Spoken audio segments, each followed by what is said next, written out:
ॐ अज्ञानतिमिरान्धस्य ज्ञानाञ्जनशलाकया चक्षुरुन्मिलितं येन तस्मै श्रीगुरवे नमः। श्रीचैतन्यमनोभीष्टं स्थापितं येन भूतले स्वयं रूप कदा मह्यं ददाति स्वपदान्तिकं। वन्देऽहं श्रीगुरो श्रीयुतपदकमलं श्रीगुरून् वैष्णवांश्च श्रीरूपं साग्रजातं सगण रघुनाथामितं तं सजीवं साद्वैतं सावधूतं परिजनसहितं कृष्णचैतन्यदेवं श्रीराधा कृष्णपादां सगणललिता श्रीविशाखां। हे कृष्ण करुणा सिंधु दीनबंधु जगतपते गोपेश गोपिका कांत राधा कांत नमोस्तुते। तप्त कांचन गौरांगी राधे वृंदावनेश्वरी विश्वभानुसुते देवी प्रणमामि हरि प्रिये।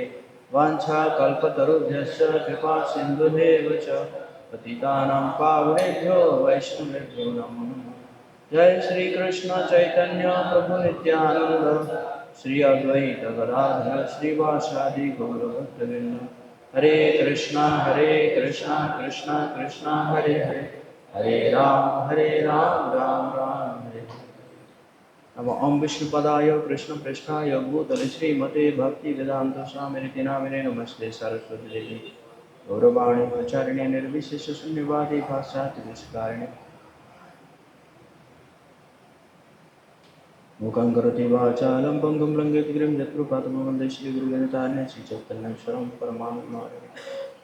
रामाय रामभद्राय रामचन्द्राय वेधसे रघुनाथाय नाथाय सीताय पते नमः।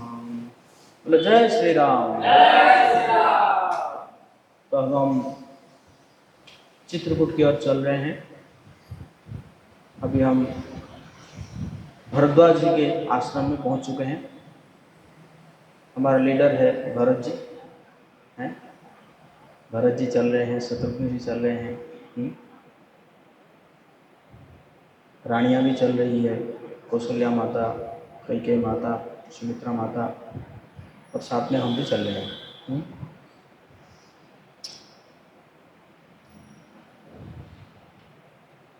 श्री रामचंद्र जी के सुंदर गुण समूहों को सुनते हुए वे मुनि श्रेष्ठ भरद्वाज जी के पास आए। मुनि ने भरत जी को दंडवत प्रणाम करते देखा और उन्हें अपना मूर्तिमान सौभाग्य समझा।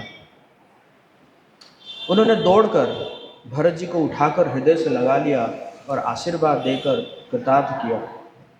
मुनि ने उन्हें आसन दिया। वे सिर नवाकर इस तरह बैठे मानो भागकर संकोच के घर में घुस जाना चाहते हैं। उनके मन में यह बड़ा सोच है कि मुनि कुछ पूछेंगे।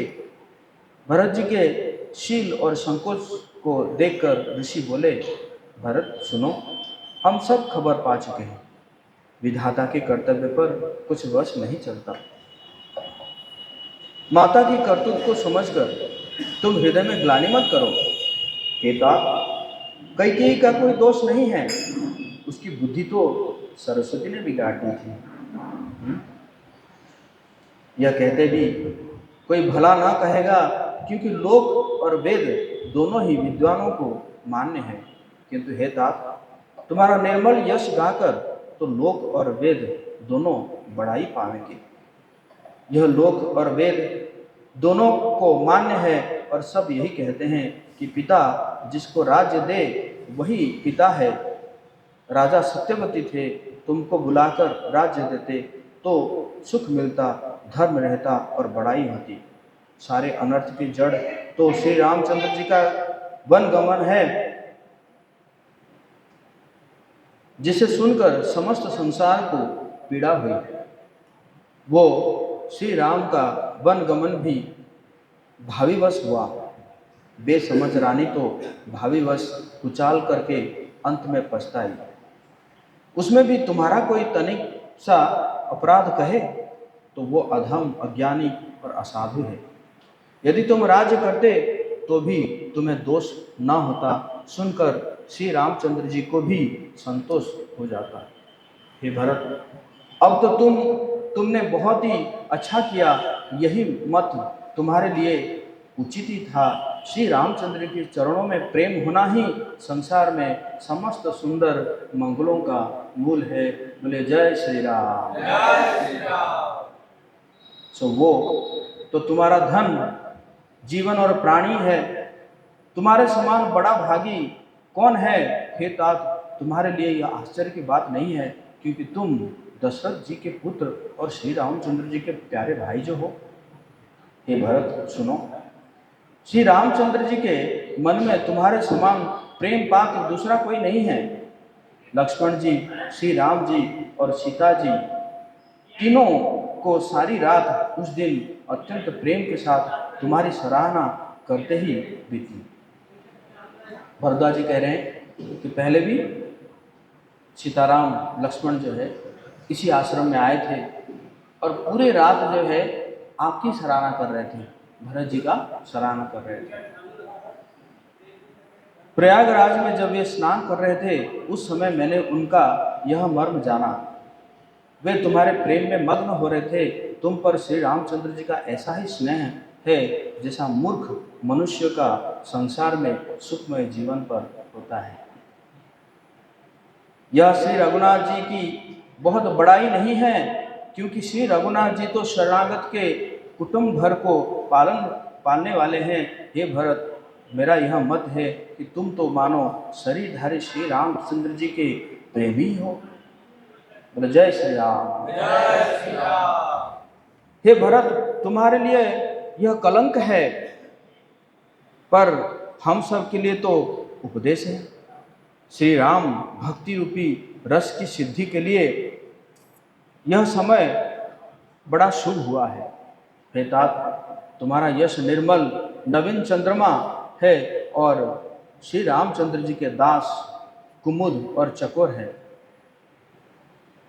परंतु यह तुम्हारा यश रूपी चंद्रमा सदा उदय रहेगा, कभी अस्त होगा ही नहीं। जगत रूपी आकाश में यह घटेगा नहीं, वरम दिन दिन दूना होगा। त्रैलोक्य रूपी चकवा इस यश रूपी चंद्रमा पर अत्यंत प्रेम करेगा और प्रभु श्री रामचंद्र जी का प्रताप रूपी सूर्य इसकी छवि को हरण नहीं करेगा। यह चंद्रमा रात दिन सदा सब किसी को सुख देने वाला होगा। कैकेयी का कुकर्म रूपी राहु इसे ग्रास नहीं करेगा। यह चंद्रमा श्री रामचंद्र जी के सुंदर प्रेम रूपी अमृत से पूर्ण है। यह गुरु के अपमान रूपी दोष से दूषित नहीं है। तुमने इस यश रूपी चंद्रमा की सृष्टि करके पृथ्वी पर भी अमृत को सुलभ कर दिया है। अब श्री राम जी के भक्त इसे अमृत से तृप्त हो ले। राजा भगीरथ गंगा जी को लाए, जिन गंगा जी का स्मरण ही संपूर्ण सुंदर मंगल की खान है। बोले गंगा मैया की जय।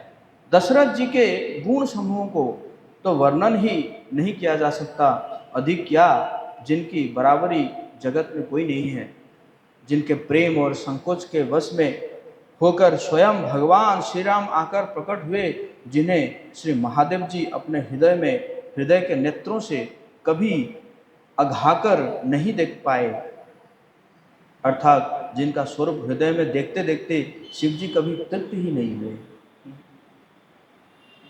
तुमने कीर्ति रूपी अनुपम चंद्रमा को उत्पन्न किया है, जिसमें श्री राम प्रेम ही हिरण के रूप में बसता है। हे तात, तुम व्यर्थ हृदय में ग्लानि कर रहे हो, पारस पाकर भी तुम दरिद्रता से डर रहे हो। हे भरत सुनो, हम झूठ नहीं कहते, हम उदासीन हैं, अर्थात हम किसी का पक्ष नहीं करते हैं। तपस्वी है और वन में रहते हैं। सब साधनों का उत्तम फल हमें लक्ष्मण जी, श्री राम जी और श्री सीता जी का दर्शन प्राप्त हुआ। साधनों का फल से किनका दर्शन प्राप्त हुआ? सीताराम लक्ष्मण का। लेकिन ते ही फल कर फलू दरस तुम्हारा, सहित पयाग सुभाग हमारा।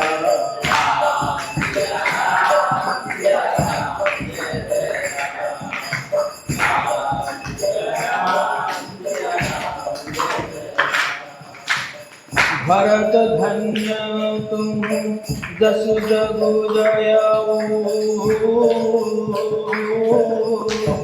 कहिय सपे मगन मुनि भयऊ।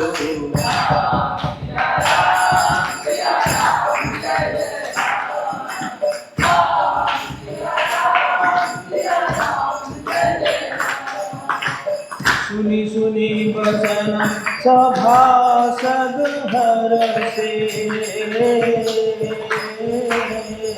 साधु चराहि सुमन सुर बरसे।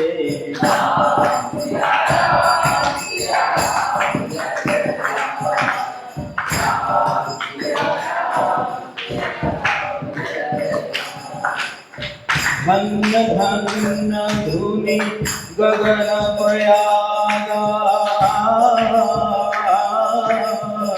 सुनि सुनि भरत मगन अनुरागा।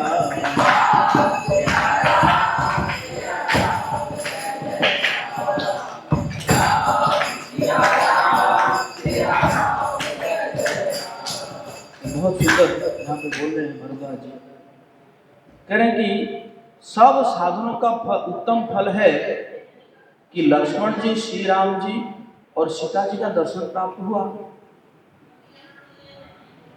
लेकिन सीता लक्ष्मण सहित श्री राम दर्शन उस महान फल का परम फल है कि यह तुम्हारा दर्शन हुआ।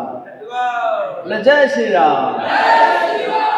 समझ आया कि साधनों का फल से सीताराम लक्ष्मण का दर्शन हुआ और सीताराम लक्ष्मण दर्शन से भरत जी का दर्शन हुआ है। तो इसलिए मतलब भक्तों का दर्शन जो है कितना महत्वपूर्ण है। प्रयागराज समेत हमारा बड़ा भाग्य है। हे भरत, तुम धन्य हो, तुमने अपने यश से जगत को जीत लिया है। ऐसा कहकर मुनि प्रेम में मग्न हो गए। भरद्वाज मुनि के वचन सुनकर सभासद हर्षित हो गए। साधु साधु कहकर सराहना करते हुए देवताओं ने फूल बरसाए आकाश में, और प्रयागराज में धन्य धन्य की ध्वनि सुनकर भरत जी प्रेम में मग्न हो रहे हैं। भरत जी का शरीर पुलकित है, हृदय में श्री सीताराम जी है और कमल के समान नेत्र जल से भरे हैं। वे मुनियों की मंडली को प्रणाम करके गदगद वचन बोले। मुनियों का समाज है और फिर तीर्थराज है। यहाँ सच्ची सौगंध खाने से भी भरपूर हानि होती है। इस स्थान में यदि कुछ बनाकर कहा जाए तो इसके समान कोई बड़ा पाप और निष्ठा ना होगी। मैं सच्चे भाव से कहता हूँ, आप सर्वज्ञ हैं और श्री रघुनाथ जी हृदय के भीतर की जानने वाले हैं। मुझे माता कैकेयी की करनी का कुछ भी सोच नहीं है और न मेरे मन में किसी बात का दुख है कि जगत मुझे नीच समझेगा, न ही डर है कि मेरा परलोक बिगड़ जाएगा और न पिताजी के मरने का ही मुझे शोक है, क्योंकि उनका सुंदर पुण्य सुयश विश्व भर में सुशोभित है। उन्होंने श्री राम लक्ष्मण सरीखे पुत्र पाए हैं। फिर जिन्होंने श्री रामचंद्र जी के विरह में अपने क्षण भंगुर शरीर को त्याग दिया,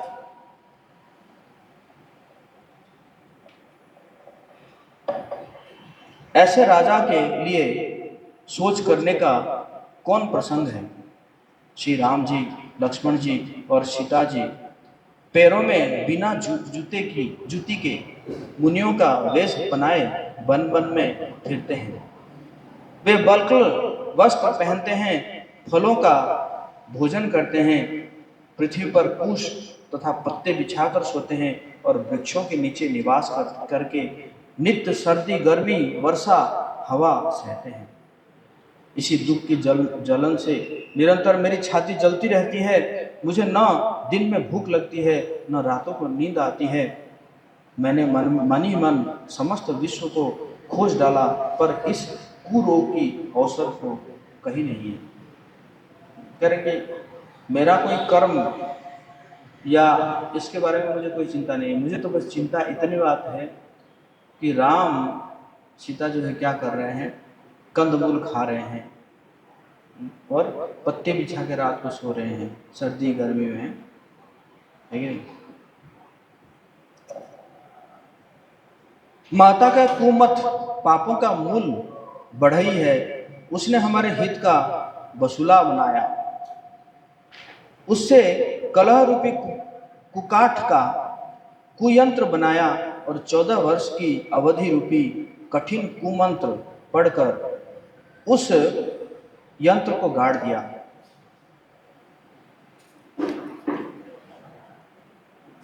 मेरे लिए उसने यह सारा कुठाठ रचा और सारे जगत को 12 बाट करके नष्ट कर डाला। यह कुयोग श्री रामचंद्र जी के लौट आने पर ही मिट सकता है और तभी अयोध्या बस सकती है, दूसरे किसी उपाय से नहीं। भरत जी के वचन सुनकर मुनि ने सुख पाया और सभी ने उनकी बहुत प्रकार से बड़ाई की। मुनि ने कहा, हे तात, अधिक सोच मत करो, श्री रामचंद्र जी के चरणों का दर्शन करते ही सारा दुख मिट जाएगा। बोले जय श्री राम। इस प्रकार मुनि श्रेष्ठ भरद्वाज जी ने उनका समाधान करके कहा, अब आप लोग हमारे प्रेम प्रिय अतिथि बनिए, कृपा करके कंद मूल फल फूल जो कुछ हम दे स्वीकार कीजिए।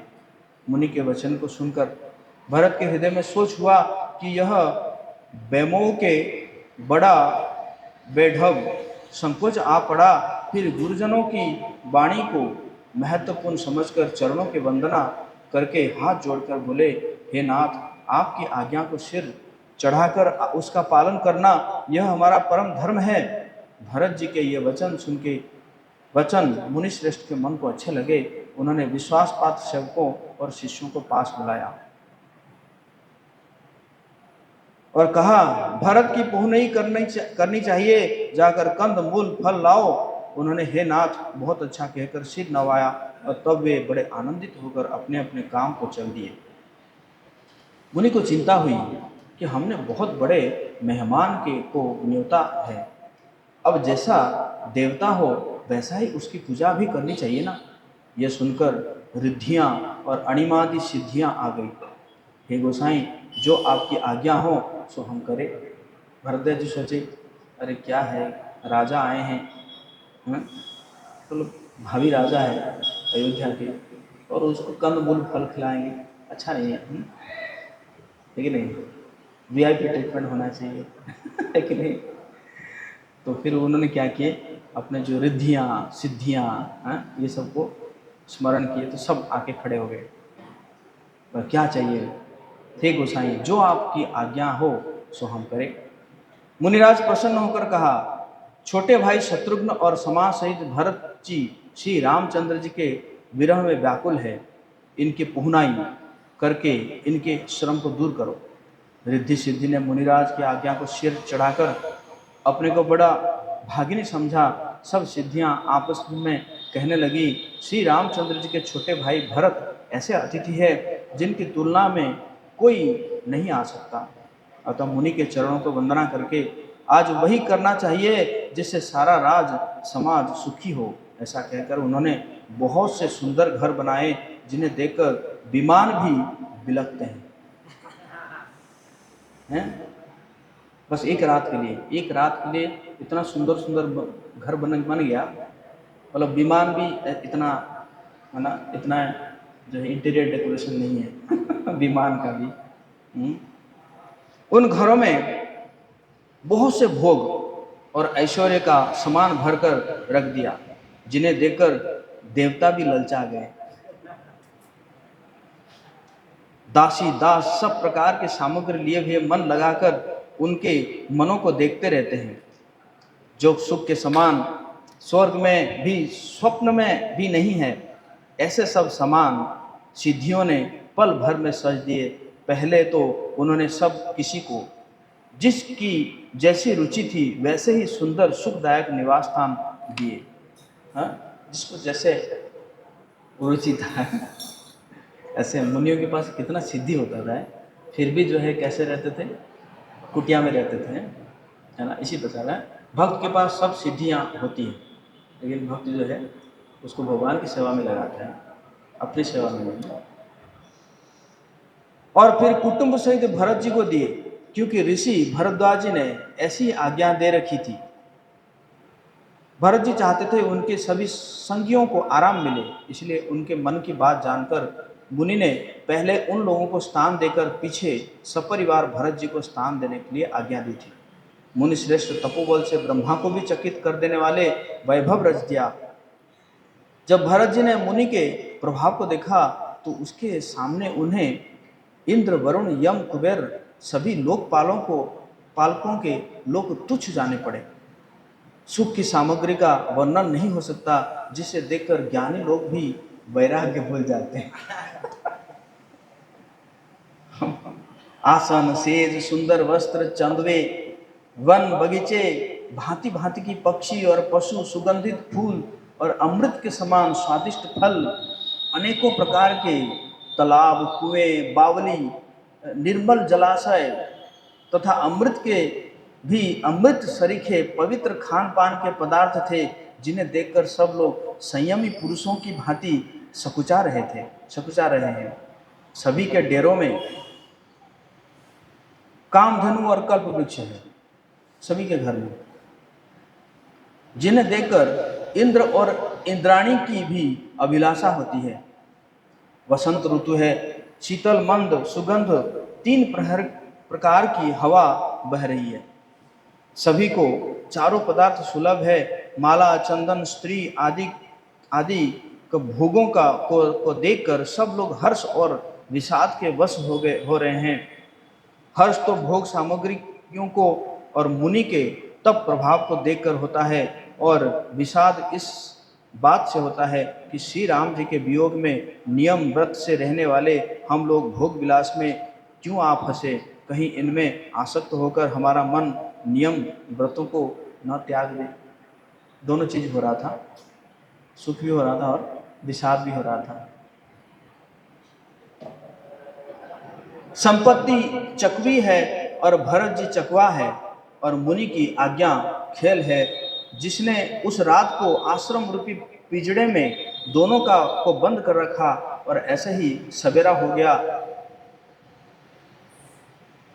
भरत जी ने तीर्थराज में स्नान किया और समाज सहित मुनि को सिर नवाकर ऋषि की आज्ञा और आशीर्वाद को सिर चढ़ाकर दंडवत करके बहुत विनती की। तदनंतर रास्ते की पहचान रखने वाले लोगों के साथ सब लोगों को लिए भरत जी चित्रकूट में चित्र लगाए चले। भरत जी राम सखा गुह के हाथ में हाथ दिए हुए ऐसे जा रहे हैं मानो साक्षात प्रेम ही शरीर धारण किए हैं। न तो उनके पैरों में जूते हैं, न सिर पर छाया है। उनका प्रेम, नियम, व्रत, धर्म निष्कपट है। वे सखा निषादराज से लक्ष्मण जी, श्री रामचंद्र जी और सीता जी के रास्ते की बातें पूछते हैं, और वो कोमल वाणी से कहता है। श्री रामचंद्र जी के ठहरने की जगहों और वृक्षों को देखकर उनके हृदय में प्रेम रोक नहीं रुकता। भरत जी की यह दशा देखकर देवता फूल बरसाने लगे, पृथ्वी कोमल हो गई और मार्ग मंगल का मूल बन गया। ऐसे मैंने सुना था कि एक बार भगवान राम जब चल रहे थे तो उनके पैरों में, चरणों में एक कांटा गाड़ गया। जब कांटा गड़ गया तो वो कांटा को निकाले, नहीं, कांटा को लक्ष्मण जी आए निकालने के लिए, बोले कि नहीं मत निकालो, क्योंकि वो मेरे चरण में शरण लिया है।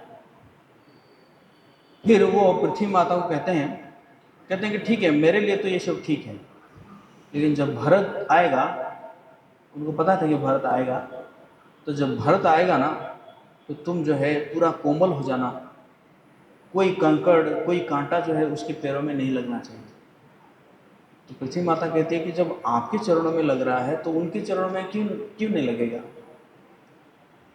बोले क्योंकि उसके चरण में लगने से ही वो जो है मेरे बारे में सोचेगा और बहुत दुखी हो जाएगा, है ना, कि जो है राम जी गए हैं और उनके चरणों में क्या लगा है, कांटा लगा होगा, कितना कष्ट हुआ होगा। है ना। इसलिए भगवान राम कह के जाते हैं भूदेवी को कि उसके पैर में जो है कांटा नहीं लगना चाहिए। बोलो जय श्री राम।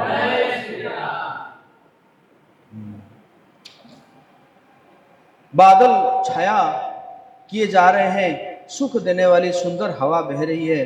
भरत जी के जाते समय मार्ग जैसा सुखदायक हुआ वैसा श्री रामचंद्र जी को भी नहीं हुआ था। रास्ते में असंख्य जड़ चेतन जीव थे, उनमें से जिनको प्रभु श्री रामचंद्र जी ने देखा अथवा जिन्होंने प्रभु श्री रामचंद्र को देखा वे सब परम पद के अधिकारी हो गए। परंतु अब भरत जी के दर्शन ने तो उनका भव रूपी रोग को मिटा ही दिया। तो भरत जी की भक्त के दर्शन करने से क्या हो रहा है, उनका भव रोग मिट जा रहा है। दर्शन पवित्र करो यही तुम्हारा गुण।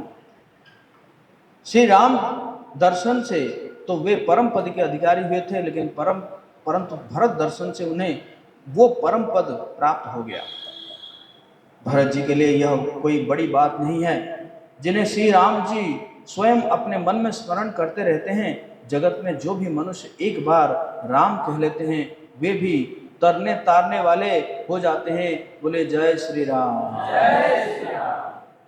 फिर भरत जी तो श्री राम जी के प्यारे और उनके छोटे भाई ठहरे, तब भला उनके लिए मार्ग मंगलदायक कैसे ना हो। सिद्ध साधु श्रेष्ठ मुनि ऐसा कह रहे हैं और भरत जी को देखकर हृदय में हर्ष लाभ करते हैं। भरत जी के प्रभाव को देखकर देवराज इंद्र को सोच हो गया, संसार भले के लिए भला और बुरे के लिए बुरा है। उसने गुरु बृहस्पति से कहा, हे प्रभु वही उपाय कीजिए जिसे रामचंद्र जी और भरत जी के भेंट ही ना हो। इंद्र जो है ऐसे सोच रहे हैं, बृहस्पति जी को कह रहे हैं कि कुछ ऐसा चाल चलाइए ना कि दोनों के भेंट ही ना हो, क्योंकि वो डर रहा था कि कहीं भेंट हो जाए। और भरत जी के अंदर इतना प्रेम है, हो सकता है कि भगवान जो प्रेम के आवेश में हो जाए और भगवान जो है वापस चले जाए, है ना, तो फिर काम बिगड़ जाएगा, रावण मरेगा नहीं, ठीक है नहीं। तो इसलिए बृहस्पति को ऐसे करे। इंद्र के वचन सुनते ही देवगुरु बृहस्पति जी मुस्कुराए। उन्होंने 1000 नेत्रों वाले इंद्र को नेत्रों से रहित समझा और कहा है तो 1000, है ना, 1000 नेत्र था। एक्चुअली क्या हुआ था कि गौतम ऋषि ने श्राप दिया था ना? अहल्या के साथ जब इंद्र जो है संबंध बनाए गौतम बन के और निकल रहे थे तो गौतम जी आ गए, तो वो समझ गए। तो जानते हैं स्वभाव को, जानते हैं इंद्र जी के स्वभाव को जानते हैं। तो उन्होंने कहा कि श्राप दिया कि तुम्हारा अंडकोश जो है गिर जाएगा और तुम्हारे जो है इसमें तुम्हारे शरीर में 1000 योनि हो जाएंगे। तो वो फिर गया, जाके सारे देवताओं को बुला के इंद्र जो है कहे कि ना, फिर जो है पता नहीं किसका अंडकोश लगाया गया और फिर जो योनि को जो है आँखें में परिवर्तित कर दिया गया। तो ये बृहस्पति कह रहे हैं कि हालांकि इसके 1000 आँखें हैं लेकिन ये अंधा है।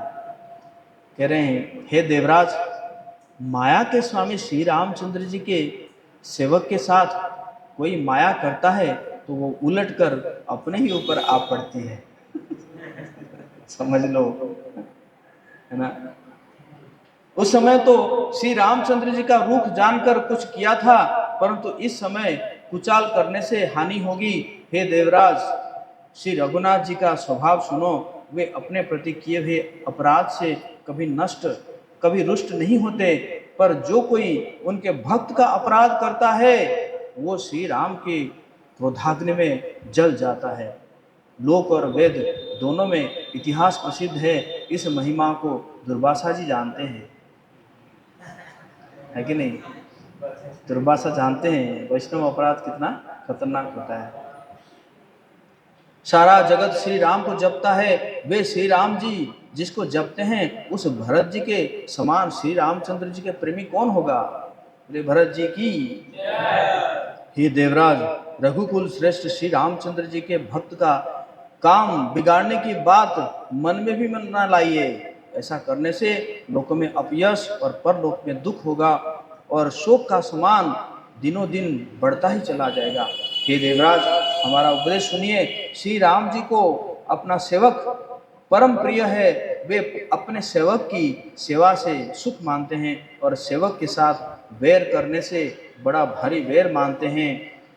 यद्यपि वे सम हैं, उनमें न राग है न रोष है और न वे किसी का पाप पुण्य और गुण दोष ही ग्रहण करते हैं। उन्होंने विश्व में कर्म को ही प्रधान रखा है। जो जैसा करता है वो वैसा ही फल भोगता है। तथापि वे भक्त और अभक्त के हृदय के अनुसार सम और विषम व्यवहार करते हैं।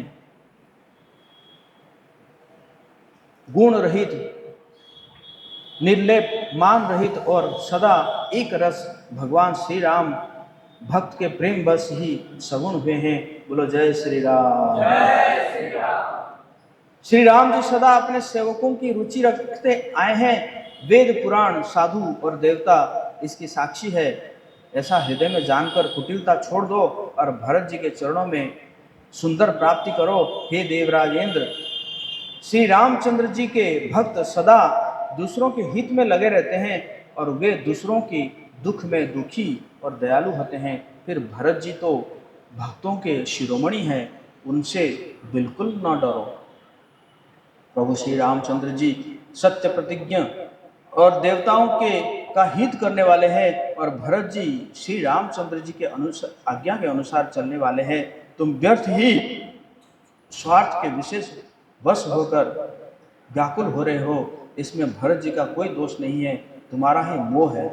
देवगुरु बृहस्पति जी का की श्रेष्ठ वाणी सुनकर इंद्र के मन में बड़ा आनंद हुआ और उनकी चिंता मिट गई। तब हर्षित होकर देवराज फूल बरसाकर भरत जी के स्वभाव की ही सराहना करने लगे। थोड़ा बहुत आ जाता है शिष्यों में, तो गुरु जो है उसको ठीक करते हैं। इस प्रकार भरत जी मार्ग में चले जा रहे हैं। उनके दशा देखकर मुनि और सिद्ध लोग भी चिढ़ाते हैं।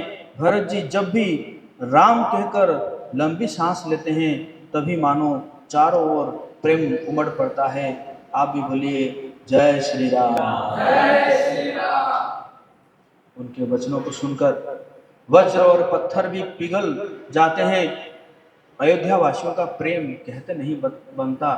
बीच में निवास करके भरत जी यमुना जी की तट पर आए। यमुना जी का जल देखकर उनके नेत्रों में जल भर आया।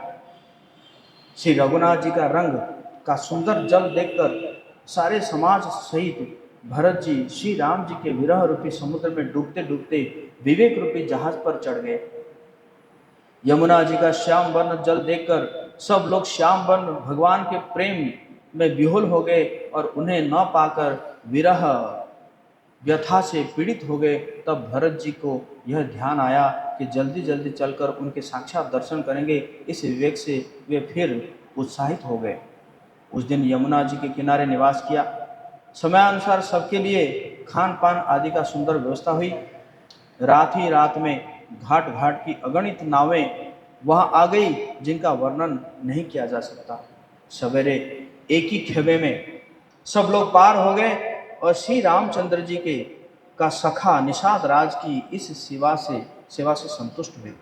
फिर स्नान करके और नदी का वो सिर नवाकर निषाद राज के साथ दोनों भाई चले।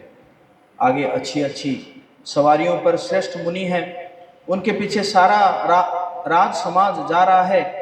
उसके पीछे दोनों भाई बहुत सादे भूषण वस्त्र और वेश से पैदल चल रहे हैं। सेवक मित्र और मंत्री के पुत्र उनके साथ है। लक्ष्मण, सीता जी और रघुनाथ जी का स्मरण करते जा रहे हैं। जहाँ जहाँ श्री राम जी ने निवास और विश्राम किया था वहाँ वहाँ वो प्रेम सहित प्रणाम करते थे। मार्ग में रहने वाले स्त्री पुरुष यह सुनकर घर और काम काज छोड़कर दौड़ पड़ते हैं और उनके रूप और प्रेम को देखकर वे सब जन्म लेने का फल पाकर आनंदित हो जाते हैं। गांव की स्त्रियां एक दूसरे से प्रेम पूर्वक कहती है, हे सखी, ये राम लक्ष्मण है कि नहीं? हे सखी, इनकी अवस्था, शरीर और रंग रूप तो वही है, शील स्नेह उन्हीं के सदृश है और चाल भी उन्हीं के समान है। परंतु हे सखी, इनका न तो वो वेश है, वेश मतलब मुनि वेश, न सीता जी ही संग है, और इनके आगे चतुरंगनी सेना चली जो जा रही है। फिर इनके मुख प्रसन्न नहीं है, इनके मन में खेद है। हे सखी, इसी भेद के कारण संदेह होता है। उसका तर्क अन्य स्त्रियों के मन भाया। सब कहती है, इसके समान सयानी कोई नहीं है, उसकी सराहना करके और तेरी वाणी सत्य है, इस प्रकार उसका सम्मान करके दूसरी स्त्री मीठी वचन बोली। श्री राम जी के राज तिलक का आनंद जिस प्रकार से भंग हुआ था, वो सब कथा प्रसंग प्रेम पूर्वक कहकर फिर वो भाग्यवती स्त्री श्री भरत जी के शील स्नेह और स्वभाव की सराहना करने लगी। वो बोली, देखो, ये भरत जी पिता के दिए हुए राज्य को त्याग कर पैदल चलते और फलाहार करते हुए श्री राम जी को मनाने लिए जा रहे हैं। इनके समान आज कौन है? भरत जी का भाईपना, भक्ति और इनके चरण आचरण कहने और सुनने से दुख और दोषों के हरने वाले हैं। हे सखी, उनके संबंध में जो कुछ भी कहा जाए वो थोड़ा है। श्री रामचंद्र जी के भाई ऐसे क्यों ना हो? छोटे भाई शत्रुघ्न सहित भरत जी को देखकर हम सब भी आज धन्य स्त्रियों की गिनती में आ गई। इस प्रकार भरत जी के गुण सुनकर और उनकी दशा देखकर स्त्रियां पछताती है और कहती है, यह पुत्र कैकेयी जैसी माता के योग्य नहीं है। कोई कहती है, इसमें रानी का भी दोष नहीं है, ये सब विधाता ने किया है जो हमारे अनुकूल है। कहाँ तो हम लोक और वेद दोनों की विधि से हीन और कुल और कर्तुत दोनों से मलिन तुच्छ स्त्रियां जो बुरे देश और बुरे गांव में बसती है और नीच स्त्रियां हैं, और कहाँ ये महान पुण्यों का परिणाम स्वरूप इनका दर्शन। ऐसा ही आनंद और आश्चर्य गांव गांव में हो रहा है, मानो मरुभूमि में कल्प वृक्ष उग गया हो। बोले जय श्री राम। जय श्री राम। स्त्रियां कहती है, कहते कि ये तो अच्छा हुआ, विधाता ने अच्छा किया। हम देखो गांव की स्त्रियां हैं, कितने पापी हैं, लेकिन हमें क्या दर्शन मिल रहा है? राम सीता लक्ष्मण का दर्शन मिल रहा है और उनके भक्त भरत शत्रुघ्न का भी दर्शन मिल रहा है ना। तो ये विधाता ने अच्छा किया है हमारे लिए। भरत जी का स्वरूप देखते ही रास्ते में रहने वाले लोगों के भाग्य खुल गए, मानो दैव योग से सिंघल द्वीप के बसने वालों को तीर्थराज प्रयाग सुलभ हो गया हो। अपने गुणों सहित श्री रामचंद्र जी के गुणों की कथा सुनते और श्री रघुनाथ जी को स्मरण करते हुए भरत जी चले जा रहे हैं। वे तीर्थ देखकर स्नान और मुनियों के आश्रम तथा देवताओं के मंदिर देखकर प्रणाम करते हैं और मनी मन यह वरदान मांगते हैं कि श्री सीताराम जी के चरण कमलों में प्रेम हो। मार्गों में भील, कोल आदि वनवासी तथा वानप्रस्थ ब्रह्मचारी सन्यासी और विरक्त मिलते हैं। उनमें से जिस ने प्रणाम करके पूछते हैं कि लक्ष्मण जी, श्री राम जी और जानकी जी किस वन में हैं, वे प्रभु के समाचार कहते हैं और भरत जी को देखकर जन्म का फल पाते हैं। जो लोग कहते हैं कि हमने उनको कुशल पूर्वक देखा है, उनको ये श्री राम लक्ष्मण के समान ही प्यारे मानते हैं। इस प्रकार सबसे सुंदर वाणी से पूछते और श्री राम जी के वनवास की कहानी सुनते जाते हैं। उस दिन वहीं ठहरकर दूसरे दिन प्रातःकाल ही श्री रघुनाथ जी का स्मरण करके चले। साथ के सब लोगों का भी भरत जी के समान ही श्री राम जी के दर्शन की लालसा है। सबों को मंगल सूचक शकुन हो रहे हैं। सुख देने वाले नेत्र और भुजाएं फड़क रही है। समाज सहित भरत जी को उत्साह हो रहा है कि श्री रामचंद्र जी मिलेंगे और दुख का दाह मिट जाएगा। जिसके जी में जैसा है वैसा ही मनोरथ करता है। सब स्नेह रूपी मदिरा से छक्के चले जा रहे हैं, अर्थात प्रेम में मतवाले होकर। अंग शिथिल है, रास्ते में पैर डगमगा रहे हैं और प्रेम बस विह्वल वचन बोल रहे हैं। बोलिए जय श्री राम। राम सखाते ही समय देखावा, शैल शिरोमणि सहज सुहावा।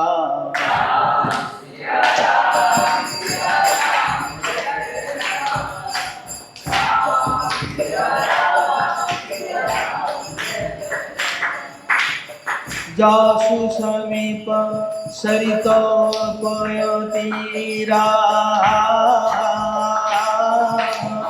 सिय समेत बसई दो बीरा।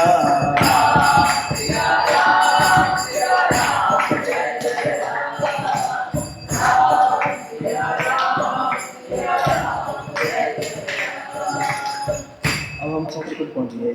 चित्रकूट धाम की राम सखा निषाद राज ने उसी समय स्वाभाविक ही सुहावना पर्वत शिरोमणि कामदगिरि दिखलाया। कामदगिरि की जिसका निकट ही पयस्विनी नदी के तट पर सीताजी समेत दोनों भाई निवास करते हैं। सब लोग उस पर्वत को देखकर जानकी जीवन श्री रामचंद्र जी की जय हो कहने लगे। बोले जानकी जीवन श्री रामचंद्र जी की ऐसा कहकर दंडवत प्रणाम करते हैं। राज समाज प्रेम में ऐसा मग्न है मानो श्री रघुनाथ जी अयोध्या को लौट चले हैं। भरत जी का उसी समय जैसा प्रेम था वैसा शेष जी भी नहीं कह सकते। कवि के लिए वो वैसा ही अगम है जैसा अहंता और ममता से मलिन मनुष्यों से के लिए ब्रह्मानंद। सब लोग श्री रामचंद्र जी के प्रेम के मारे शिथिल होने के कारण सूर्यास्त होने तक 2 ही कोस चल पाए और जल स्थल का सुपास देखकर रात को वही रह गए। रात बीतने पर श्री रघुनाथ जी के प्रेमी भरत जी ने आगे गमन किया। उधर श्री रामचंद्र जी रात शेष रहते ही जागे। रात को सीता जी ने ऐसा स्वप्न देखा मानो समाज सहित भरत जी यहाँ आए हैं। प्रभु के वियोग की अग्नि से उनका शरीर संतप्त है। सीता माता उसी रात को सपना देख ली कि भरत जी यहाँ पे आ रहे हैं। सभी लोग मन में उदास, दीन और दुखी है। सासुओं को दूसरी ही सूरत में देखा। सीता जी का स्वप्न देख सुनकर श्री रामचंद्र जी के नेत्रों में जल भर आया और सबको सोचते छुड़ा देने वाले प्रभु स्वयं सोच के वश में हो गए और बोले लक्ष्मण ये स्वप्न अच्छा नहीं है। कोई भीषण कुसमाचार सुनावेगा। ऐसा कहकर उन्होंने भाई सहित स्नान किया और त्रिपुरारी महादेव जी का पूजन करके साधुओं का सम्मान किया। देवताओं का सम्मान और मुनियों की वंदना करके श्री रामचंद्र जी बैठ गए और उत्तर दिशा की ओर देखने लगे। आकाश में धूल छा रही है। बहुत से पक्षी और पशु व्याकुल होकर भागे हुए प्रभु के आश्रम को आ रहे हैं। धूल दिखाई दे रहा है ऊपर और पशु जो है भाग रहे हैं ना, क्योंकि बहुत ज्यादा लोग आ रहे हैं ना, रथ आ रहा है। तुलसीदास जी कहते हैं कि प्रभु श्री रामचंद्र जी यह देखकर उठे और सोचने लगे क्या कारण है। वे चित्त में आश्चर्ययुक्त हो गए। उसी समय कोल भिलो ने आकर सब समाचार सुनाए। तुलसीदास जी कहते हैं कि सुंदर मंगल वचन सुनते ही श्री राम जी के मन में बड़ा आनंद हुआ। शरीर में फुलकावली छा गई और शरद ऋतु के कमल के समान नेत्र प्रेमाश्रु से भर गए। सीतापति श्री रामचंद्र जी पुनः सोच के वश में हो गए कि भरत के आने का क्या कारण है। फिर एक ने आकर ऐसा कहा कि उनके साथ में बड़ी भारी चतुरंगिणी सेना भी है। यह सुनकर श्री रामचंद्र जी को अत्यंत सोच हुआ। इधर तो पिता के वचन और इधर भाई भरत जी का संकोच। भरत जी की के स्वभाव को मन में समझकर तो प्रभु श्री रामचंद्र जी चित्त को ठहराने के लिए कोई स्थान ही नहीं पाते हैं। तब यह जानकर समाधान हो गया कि भरत साधु और सयाने हैं और मेरे कहने में है। लक्ष्मण जी ने देखा कि प्रभु श्री रामचंद्र जी हृदय में चिंता है, तो वे समय के अनुसार अपने नीति युक्त विचार करने लगे। हे स्वामी, आपके बिना ही पूछे मैं कुछ कहता हूँ। सेवक समय पर ढिठाई करने से ढीठ नहीं समझ पाता। हे स्वामी, आप सर्वज्ञों में शिरोमणि हैं। मैं सेवक तो अपनी समझ की बात कहता हूँ। हे नाथ, आप परम सुहृद, सरल हृदय तथा शील और स्नेह के भंडार हैं। आपका सभी पर प्रेम और विश्वास है और अपने हृदय में सबको अपने ही समान जानते हैं। परंतु मूढ़ विषयी जीव प्रभुता पाकर मोहवश अपने असली स्वरूप को प्रकट कर देते हैं। लक्ष्मण जी कह रहे हैं, भरत नीतिपरायण साधु और चतुर है तथा प्रभु के चरणों में उनका प्रेम है, इस बात को सारा जगत जानता है। वे भरत भी आज श्री राम जी का पद पाकर धर्म की मर्यादा को मिटाकर चले हैं।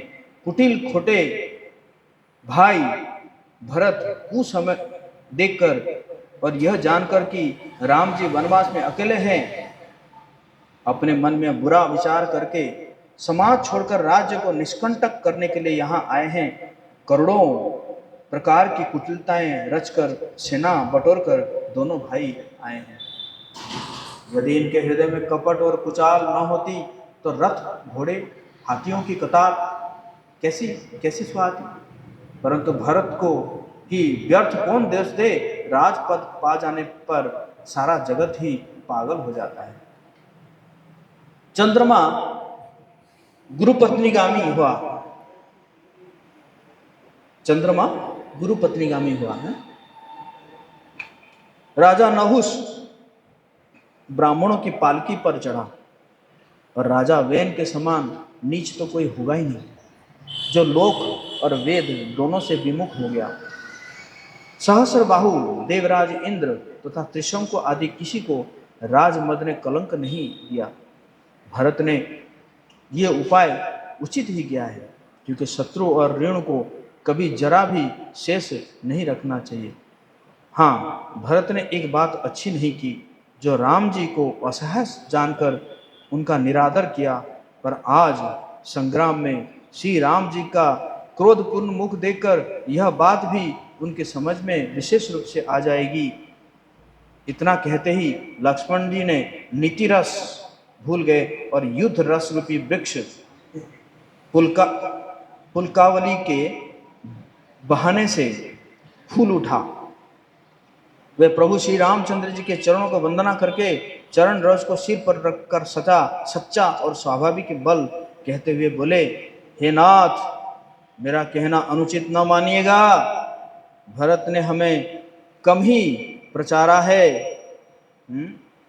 आखिर कहाँ तक सहा जाए और मन मारे रहा जाए, जब स्वामी हमारे साथ है और धनुष हमारे हाथ में है।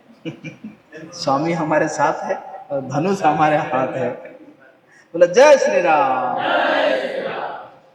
क्षत्रिय जाति रघुकुल में जन्म और फिर मैं श्री राम जी का अनुगामी हूँ, सेवक हूँ, जगत जानता है।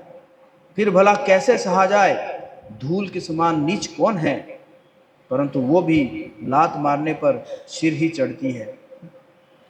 यूँ कहकर लक्ष्मण जी ने उठकर हाथ जोड़कर आज्ञा मांगी, मानो वीर रस से सोते से जाग उठा हो।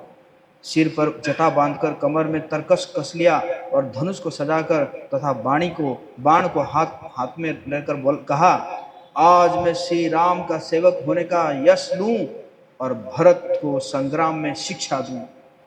श्री रामचंद्र जी के निरादर फल पाकर दोनों भाई रणशैया पर सोए, भरत और शत्रुघ्न।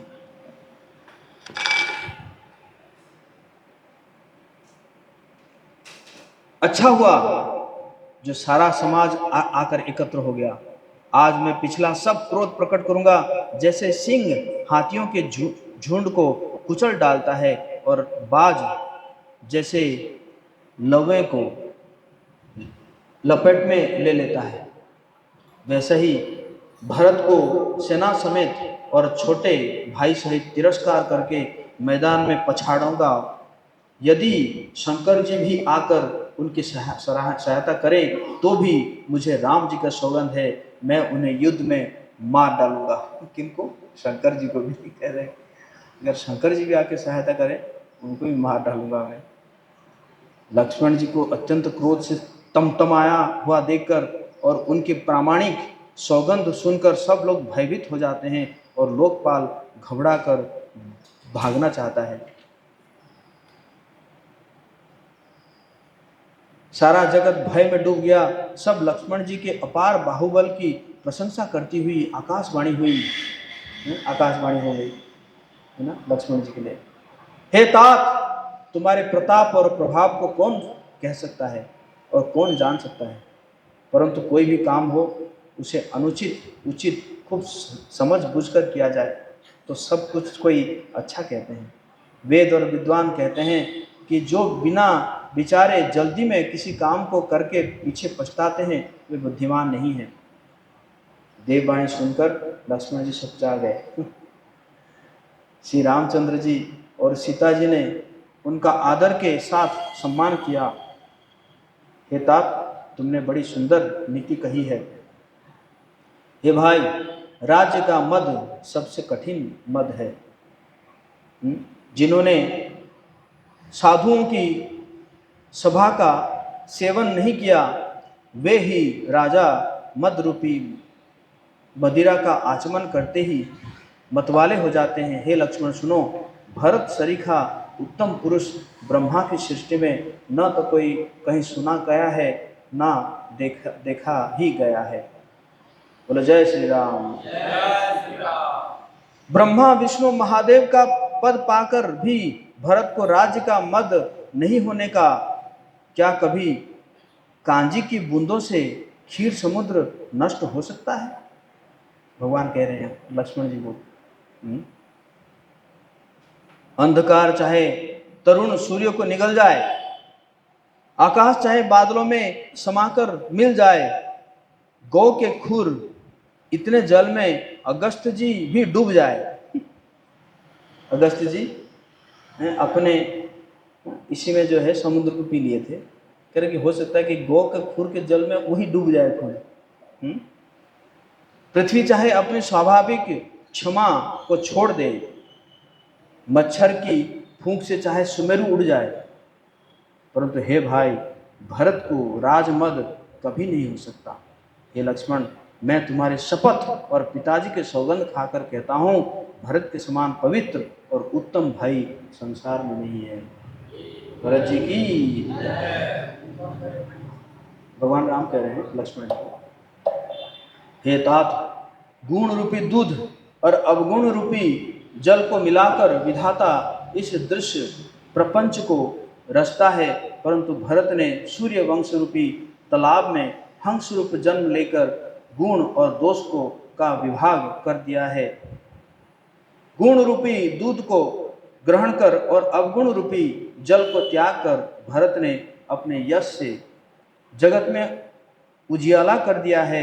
भरत जी के गुण, शील और स्वभाव को कहते कहते श्री रघुनाथ जी प्रेम समुद्र में मग्न हो गए।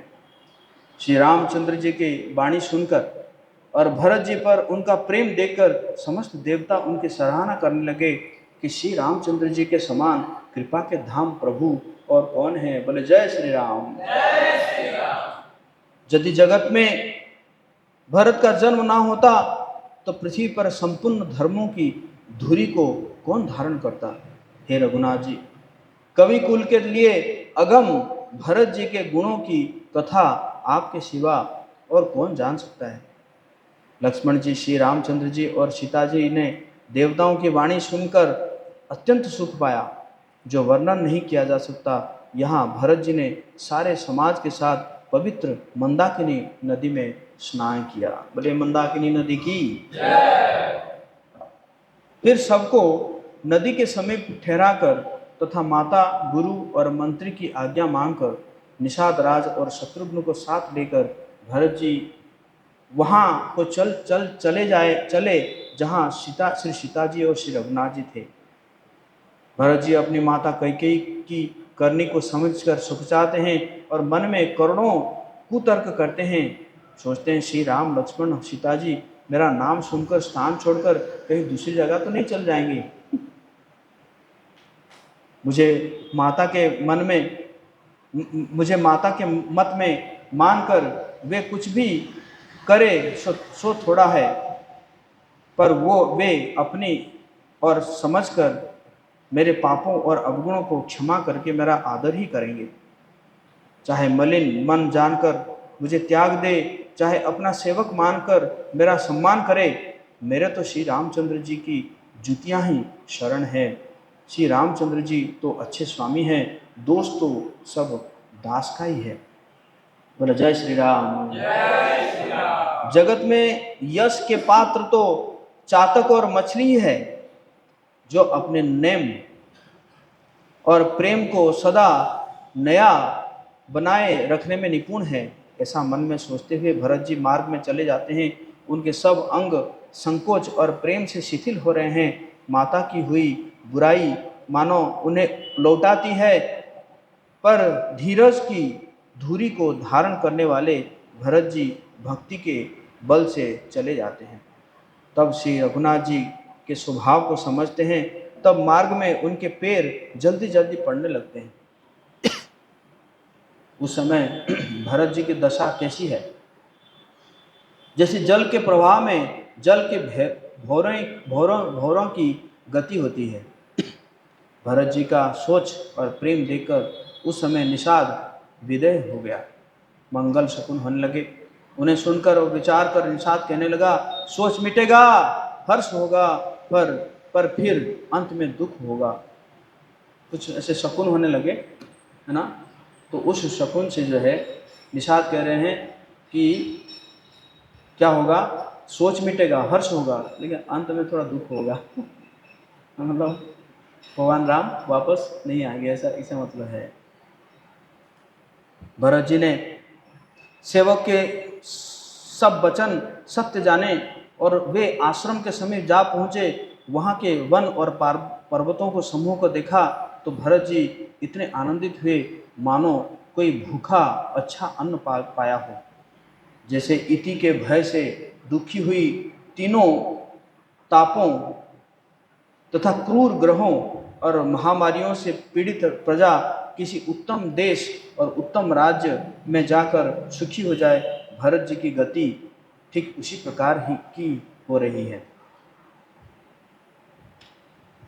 श्री रामचंद्र जी के निवास से वन की संपत्ति ऐसी सुशोभित है मानो अच्छे राजा को पाकर प्रजा सुखी हो। सुहावना वन ही पवित्र देश है। विवेक उसका राजा है और वैराग्य मंत्री है। यम तथा नियम योद्धा है।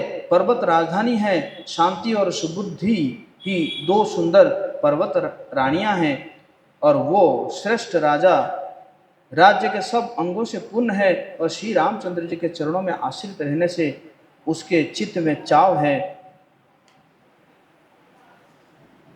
मोह रूपी राजा को सेना सहित जीतकर विवेक रूपी राजा निष्कंटक राज्य कर रहा है। उसके नगर में सुख संपत्ति और सुकाल वर्तमान है। वन रूपी प्रांतों में जो मुनियों के बहुत से निवास स्थान है, वही मानो शहरों, नगरों, गांवों और खेड़ों का समूह है। बहुत से विचित्र पक्षी और अनेकों पशु ही मानो प्रजाओं का समाज है, जिसका वर्णन नहीं किया जा सकता। गेंडा, हाथी, सिंह, बाघ, सुअर, भैंसे और बैलों को देखकर राजा के साज को सराहते ही बनता है। ये सब आपस से का बैर छोड़कर जहाँ तहाँ एक साथ विचरते हैं। यही मानो चतुरंगिनी सेना है। भगवान राम जहाँ पे है, पशु जो है शत्रुता छोड़ देते हैं। पानी के झरने झर रहे हैं और मतवाले हाथी चिंगाड़ रहे हैं। वे ही मानो वहाँ अनेकों प्रकार के नगाड़े बज रहे हैं। चकवा, चकोर, पपीहा, तोता, कोयलों के समूह और सुंदर हंस प्रसन्न मन से कूज रहे हैं। बोलो जय श्री राम। भौरों के समूह गुंजार कर रहे हैं और मोर नाच रहे हैं, मानो उस अच्छे राज्य में चारों ओर मंगल हो रहा है। बेल, वृक्ष, तृण सब फल और फूलों से युक्त है। सारा समाज आनंद और मंगल का मूल बन रहा है। श्री राम जी के पर्वत की शोभा देखकर भरत जी के हृदय में अत्यंत प्रेम हुआ, जैसे तपस्वी नियम की समाप्ति होने पर तपस्या का फल पाकर सुखी हो जाता है। तब केवट दौड़कर ऊंचे चढ़ गया और भुजा उठाकर भरत जी से कहने लगा, हे नाथ, ये जो पाकर, जामुन, आम और तमाल के विशाल वृक्ष दिखाई देते हैं, जिन श्रेष्ठ वृक्षों के बीच में एक सुंदर विशाल बड़ का वृक्ष सुशोभित है, जिसको देखकर मन मोहित हो जाता है।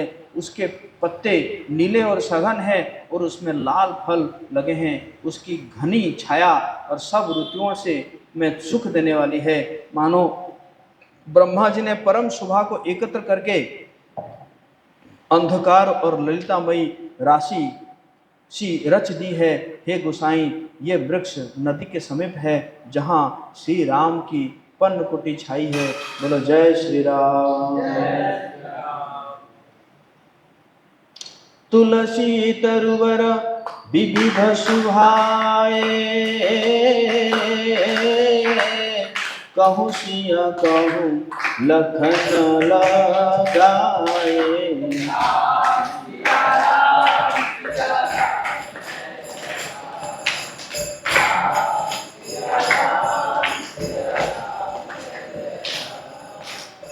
बट छाया वेदिका बनाई, सिया निज पानी सरोज सुहाई।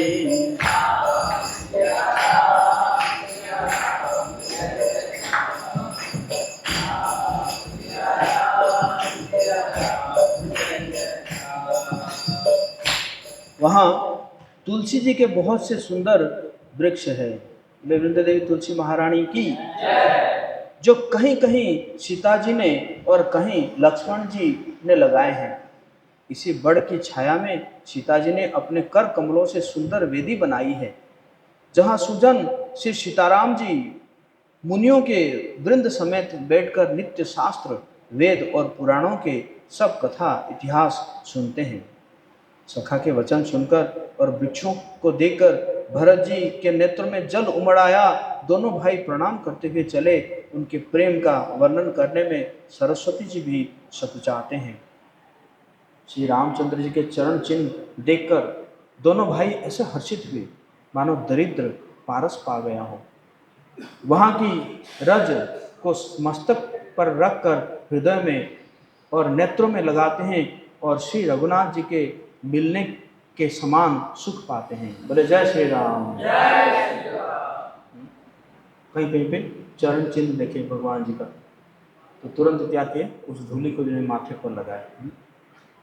करें ऐसा लग रहा है कि जैसे दरिद्र को पारस मिल गया है। पारस को जानते हैं ना, पारस पत्थर जिसको लोहे को भी सोना बना देता है। भरत जी की अत्यंत अनिर्वचनीय दशा देखकर वन के पशु, पक्षी, जड़ जीव प्रेम में मग्न हो गए। प्रेम के विशेष वश होने से सखा निषाद राज को भी रास्ता भूल गया। तब देवता सुंदर रास्ता बतलाकर फूल बरसाने लगे। भरत के प्रेम की इस स्थिति को देखकर सिद्ध साधक लोग भी अनुराग से भर गए और उनके स्वभाव की प्रेम की प्रशंसा करने लगे कि यदि इस पृथ्वी तल पर भरत का जन्म ना होता तो जड़ को चेतन और चेतन को जड़ कौन कहता। प्रेम अमृत है, विरह मंदराचल पर्वत है, भरत जी गहरे समुद्र है, कृपा के समुद्र। श्री रामचंद्र जी ने देवता और साधुओं के हित के लिए स्वयं मत कर यह प्रेम रूपी अमृत प्रकट किया है। सखा निषाद राज सहित इस मनोहर जोड़ों की को सघन वन की आड़ के कारण लक्ष्मण जी नहीं देख पाए। भरत जी ने प्रभु श्री रामचंद्र जी के समस्त सुमंगलों के धाम और सुंदर पवित्र आश्रम को देखा। आश्रम में प्रवेश करते ही भरत जी का दुख और दाह मिट गया, मानो योगियों को परमार्थ की प्राप्ति हो गई हो। भरत जी ने देखा कि लक्ष्मण जी प्रभु के आगे खड़े हैं और पूछे हुए वचन प्रेम पूर्वक कह रहे हैं। सिर पर जटा है, कमर में मुनियों का वस्त्र बांधे हैं और उसी में तरकस कसे हैं, हाथ में बाण और कंधे पर धनुष है। वेदी पर मुनि और साधुओं का समुदाय बैठा है और सीता जी सहित श्री रघुनाथ जी विराजमान हैं। बोले सीताराम लक्ष्मण हनुमान की। श्री राम जी के बल्कल वस्त्र है, जटा धारण किए हुए हैं, श्याम शरीर है, मानो रति और कामदेव ने मुनि का वेश धारण किया हो। श्री राम जी अपने कर कमलों से धनुष बाण फेर रहे हैं और हंसकर देखते ही जी की जलन भर लेते हैं। सुंदर मुनिमंडल को बीच में सीता जी और रघुकुल चंद्र श्री रामचंद्र जी ऐसे सुशोभित हो रहे हैं, मानो ज्ञान की सभा में साक्षात भक्ति और सच्चिदानंद शरीर धारण करके विराजमान है। सानुज सखा समेत मगन मन,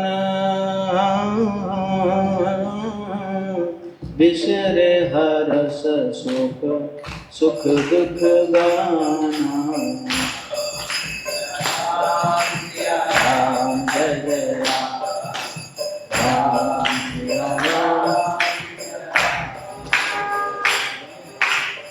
पाहि नाथ कहि पाहि गोसाई, भूतल परे लकुट कीनाई।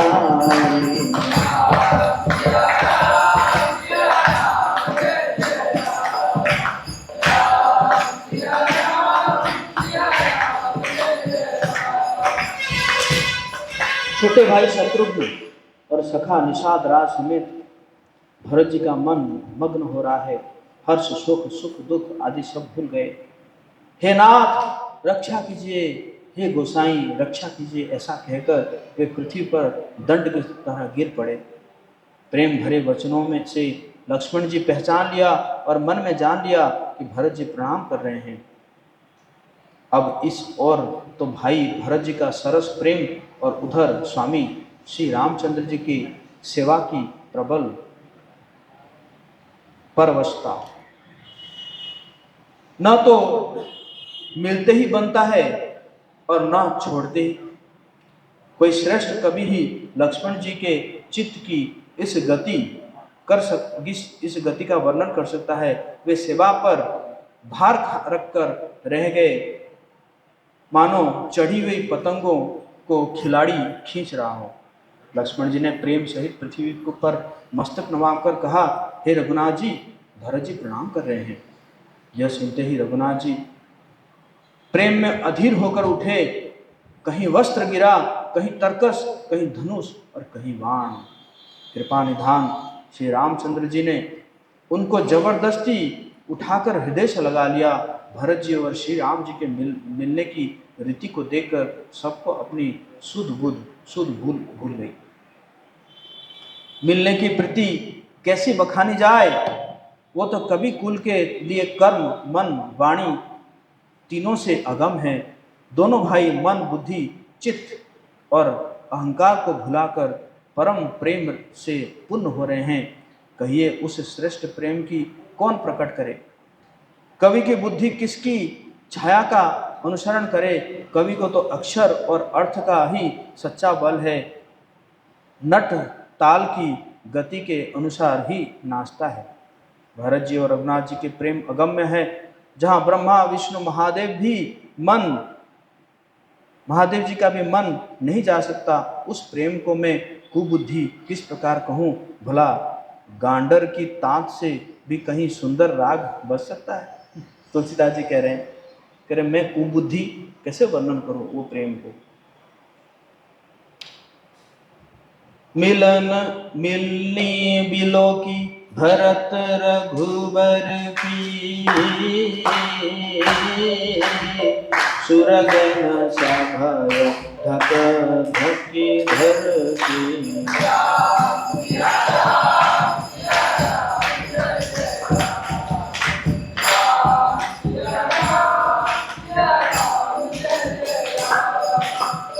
समुझाए सुर गुरु जड़ जावे, बरसी प्रसन्न प्रशंसा गावे।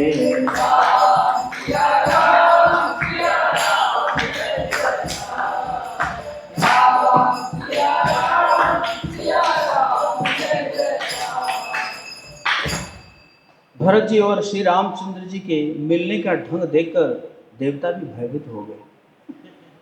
कुछ गड़बड़ तो नहीं हो जाएगा? उनकी धुकधुकी धड़कने लगी। देवगुरु बृहस्पति जी ने समझाया, तब कहीं वे मूर्ख चेते और फूल बरसाकर प्रशंसा करने लगे। तो धड़क बृहस्पति जी, कोई बात नहीं, कुछ नहीं होगा, चिंता मत कीजिए।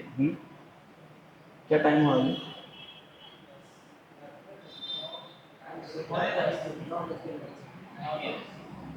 अच्छा, थोड़ा बड़ा है तो उसको थोड़ा छोटा कर देते हैं।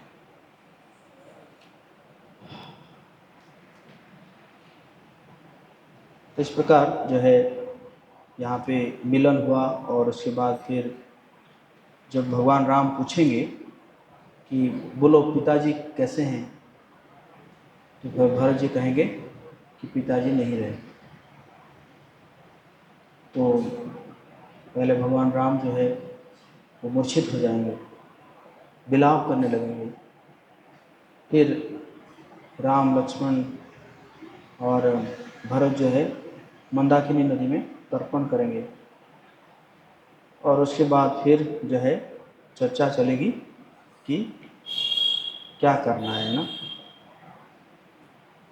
तो वहाँ तक हम पहुँच जाते हैं।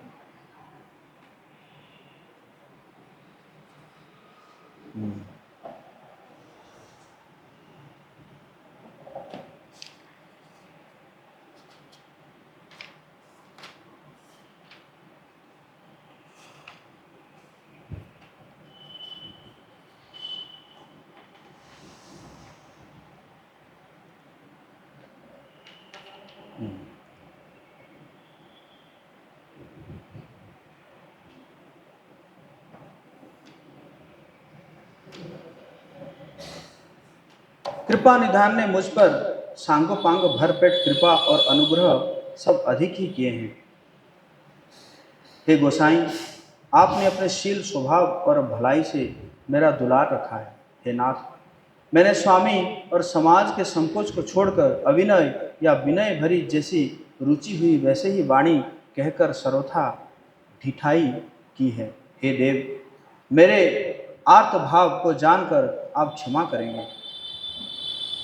सुहृद विद्धिमान और श्रेष्ठ मालिक से बहुत कहना बड़ा अपराध है, इसलिए हे देव, अब मुझे आज्ञा दीजिए। आपने मेरी सभी बात सुधार दी। प्रभु के चरण कमलों की रज जो सत्य, स्वीकृत और सुख की सहावनी सीमा है, उसकी दुहाई करके मैं अपने हृदय की जागते सोते और स्वप्न में भी बनी रहने वाली रुचि कहता हूँ। वो रुचि है कपट स्वार्थ चारों फलों को छोड़कर स्वाभाविक प्रेम से स्वामी की सेवा करना, और आज्ञा पालन के समान श्रेष्ठ स्वामी की और कोई सेवा नहीं है। हे देव, अब वही आज्ञा रूप प्रसाद सेवक को मिल जाए। भरत जी ऐसा कहकर प्रेम के बहुत ही विवश हो गए। शरीर पुलकित हो उठा, नेत्रों में जल भर आया।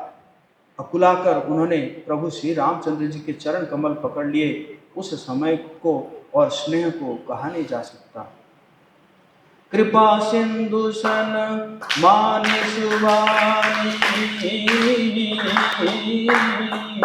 बैठाए संत वही पानी।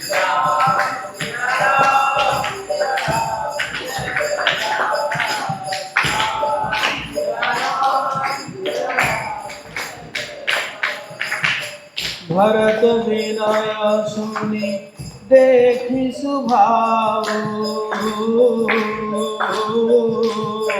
शिथिल स्नेह सभा रघुराव।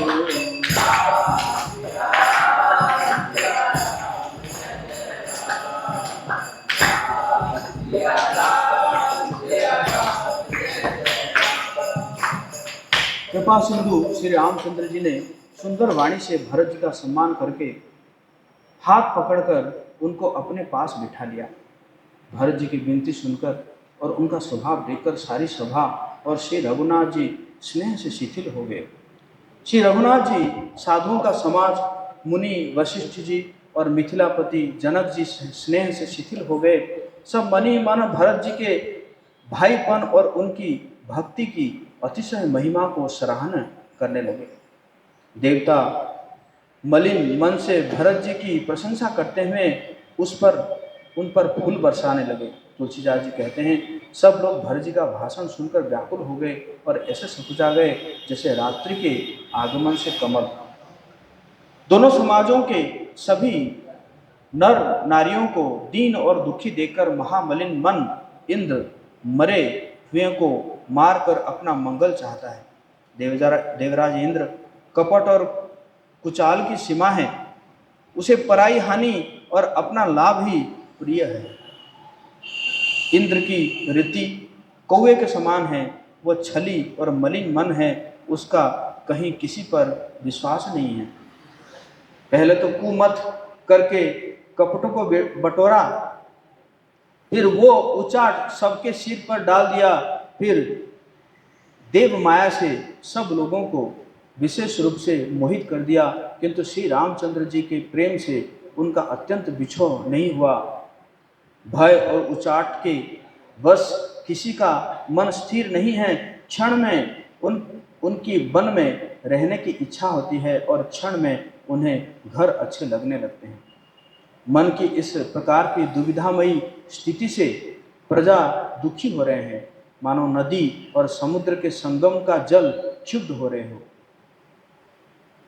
चित्त दो तरफा हो जाने से वे कहीं संतोष नहीं पाते हैं, एक दूसरे से अपना मर्म भी नहीं कहते हैं। कृपा निधान श्री रामचंद्र जी यह दशा देखकर हृदय में हंसकर कहने लगे, कुत्ता इंद्र और नव युवक एक सरीखे है। भरत जी, जनक जी, सुनी मुनिजन, मंत्री और ज्ञानी साधु संतों को छोड़कर अन्य सभी पर जिस मनुष्य को जिस योग्य पाया उस पर वैसे ही देव माया लग गई। कृपा सिंधु श्री रामचंद्र जी के जिन्हें लोगों को अपने स्नेह और देवराज इंद्र की भारी छल से दुखी देखा, सभा, राजा, जनक, गुरु, ब्राह्मण, मंत्री आदि सभी की बुद्धि को भरत जी की भक्ति ने कील दिया। सब लोग चित्र लिखे से श्री रामचंद्र की ओर देख रहे हैं, सकुचाते हुए सिखाए हुए से वचन बोलते हैं। भरत जी के प्रति नम्रता, विनय और बड़ाई सुनने में सुख देने वाली है, पर उसके वर्णन करने में कठिनता है।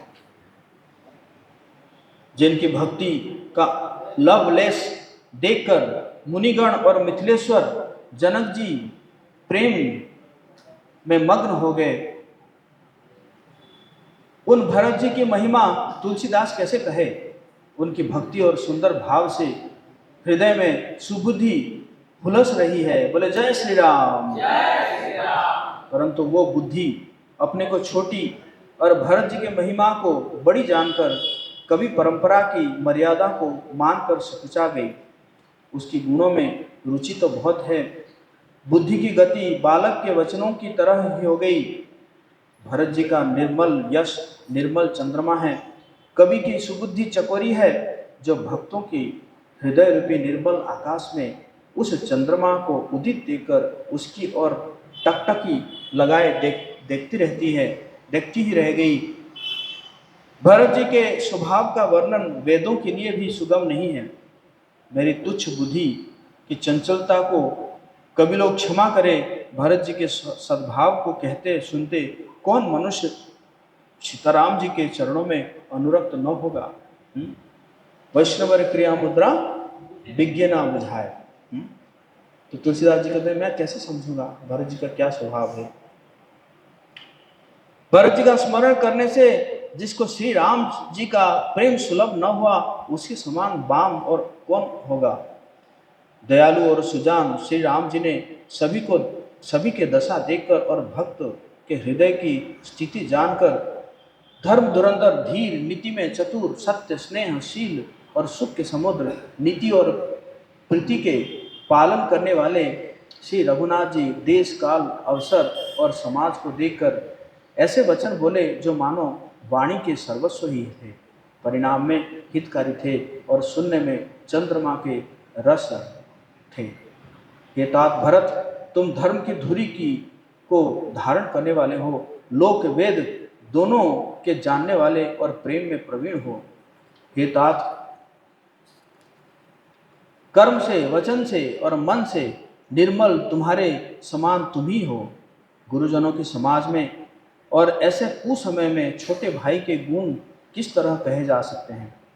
हे तात, तुम सूर्य कुल की रीति को सत्य प्रतिज्ञ पिताजी की कीर्ति और प्रीति को समय समाज और गुरुजनों की लज्जा के को तथा उदासीन मित्र और शत्रु सबके मन की बात को जानते हो। तुम सबके कर्मों का और अपने तथा मेरे परम हितकारी धर्म का पता है। यद्यपि मुझे तुम्हारा सब प्रकार से भरोसा है तथापि मैं समय के अनुसार कुछ कहता हूँ। हे तात, पिताजी के बिना हमारी बात केवल गुरु वंश की कृपा ने ही संभाल रखी है, नहीं तो हमारे समेत प्रजा कुटुंब परिवार सभी बर्बाद हो जाते। यदि बिना समय के सूर्य अस्त हो जाए तो कहो जगत में किसी को क्लेश न होगा। हे तात, उसी प्रकार उत्पात विधाता ने यह किया है, पर मुनि महाराज ने और मिथिलेश्वर ने सबको बचा लिया है।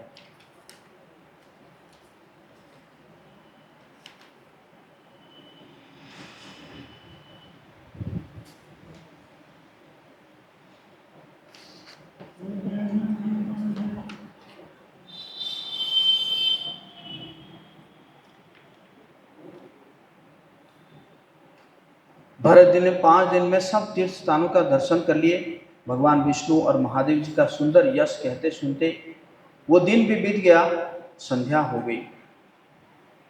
अगले दिन सवेरे स्नान करके भरत जी ब्राह्मण राजा जनक और सारा समाज आ जुटा। आज सबको विदा करने के लिए अच्छा दिन है, यह मन में जानकर भी कृपालु श्री राम जी कहने में सकुचा रहे हैं। श्री रामचंद्र जी ने गुरु वशिष्ठ जी, राजा जनक जी, भरत जी और सारी सभा को की और देखा, और किंतु फिर सकुचा कर दृष्टि फेर कर वे पृथ्वी की ओर ताकने लगे।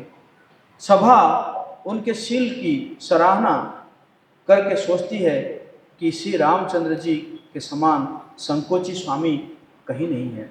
सुजान भरत जी श्री रामचंद्र जी का रुख देखकर प्रेम पूर्वक उठकर विश्वास रूप से धीरज धारण कर दंडवत करके हाथ जोड़ के कहने लगे, हे नाथ, आपने मेरी सभी रुचियां रखी,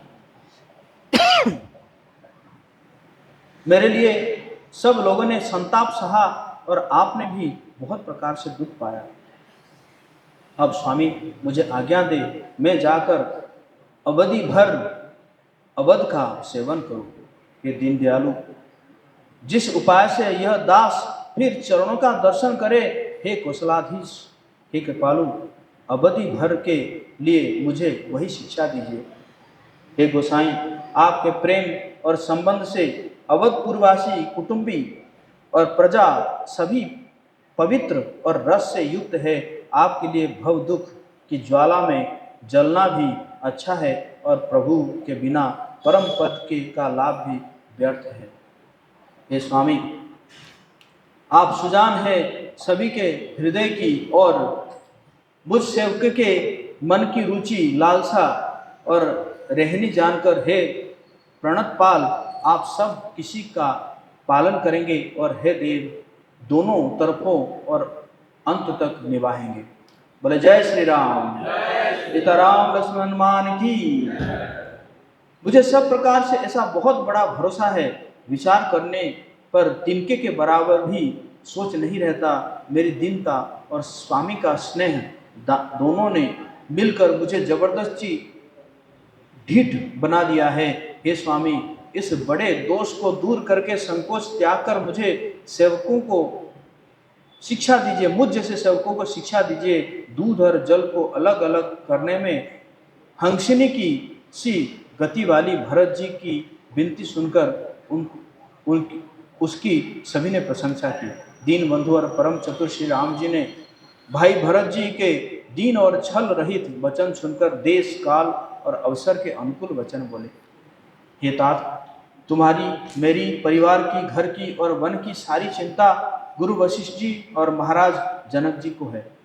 हमारे क्षेत्र पर अब जब गुरु जी, मुनि विश्वामित्र जी और मिथिलापति जनक जी है, तब हमें और तुम्हें स्वप्न भी क्लेश नहीं है।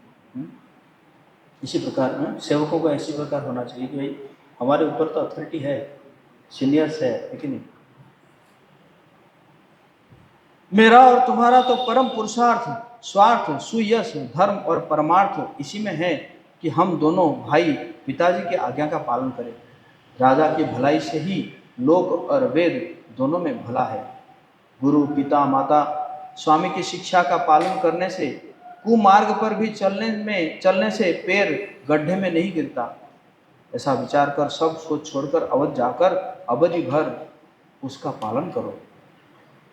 देश, खजाना, कुटुंब, परिवार आदि सबकी जिम्मेदारी तो गुरु जी के चरण रज पर है। तुम तो मुनि वशिष्ठ जी, माताएं और मंत्रियों की शिक्षा मानकर तदनुसार पृथ्वी, प्रजा और राजधानी का पालन करो। तुलसीदास जी कहते हैं, मुखिया मुख के समान होना चाहिए, जो खाने पीने को तो एक है, परंतु विवेकपूर्ण सब अंगों का पालन पोषण करता है। राजधर्म का सर्वस्व भी इतना ही है जैसे मन के भीतर मनोरथ छिपा रहता है। श्री रघुनाथ जी ने भाई भरत को बहुत प्रकार से समझाया, परंतु कोई अवलोकन पाए बिना उनके मन में न संतोष हुआ न शांति। भरतशील गुरु सचिव समाजो, सकुच स्नेह विभस रघुराजो।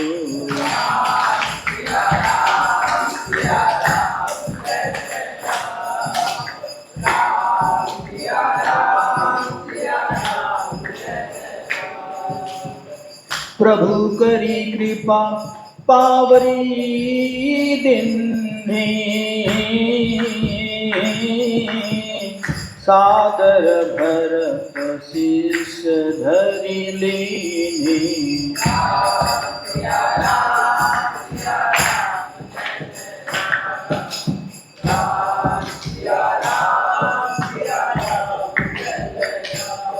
ओ चरण पीठ करुणा निधान के,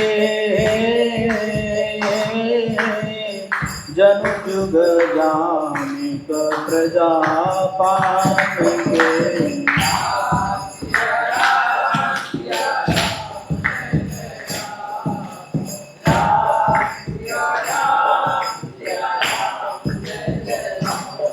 हो संपुट भरत स्नेह रतन के, आखर जुग जनु जीव रतन के।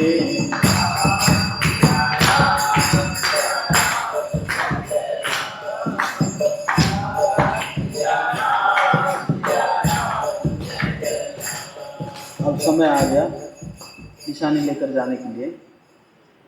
इधर तो भरत जी का शील और उधर गुरुजनों, मंत्रियों तथा समाज की उपस्थिति, यह देखकर श्री रघुनाथ जी संकोच और स्नेह के विशेष वशीभूत हो गए।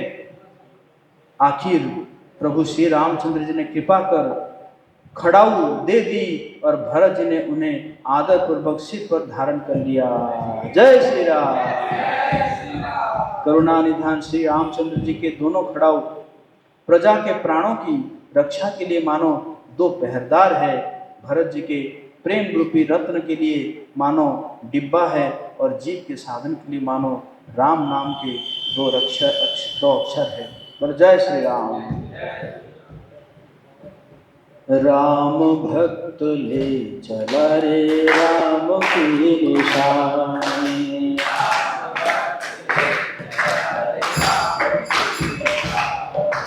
राम भक्त ले चला रे राम की निशानी। मोबाइल में दिखाओ ना, राम भक्त ले चला मोबाइल में। राम भक्त ले चला रे राम की निशानी, राम भक्त ले शीश पर खड़ा हुए अखियों में पानी, शीश पर राम भक्त ले चला रे राम की निशानी।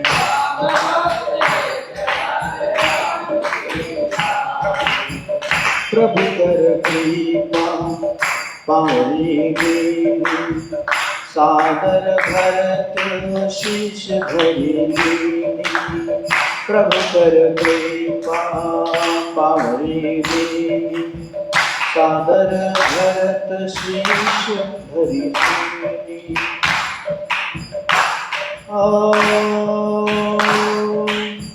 शीश खड़ाऊं ले चलाए से राम सिया जी संग हो जैसे, अब इनकी छाँव में रहेगी राजधानी। राम भक्त ले चलाए राम की निशानी, राम भक्त ले चलाए राम की निशानी। पल छिन लागे सदियों जैसे, 14 वर्ष कटेंगे कैसे, पल छिन लागे सदियों जैसे, 14 वर्ष कटेंगे कैसे। जाने समय क्या खेल रचेगा, कौन मरेगा कौन बचेगा, कब्र मिलन के फूल खिलेंगे, नदिया के दो फूल मिलेंगे। जी करता है यही बस जाए, हिलमिल 14 बरस बिताए, राम बिन कठिन है एक घड़ी बितानी।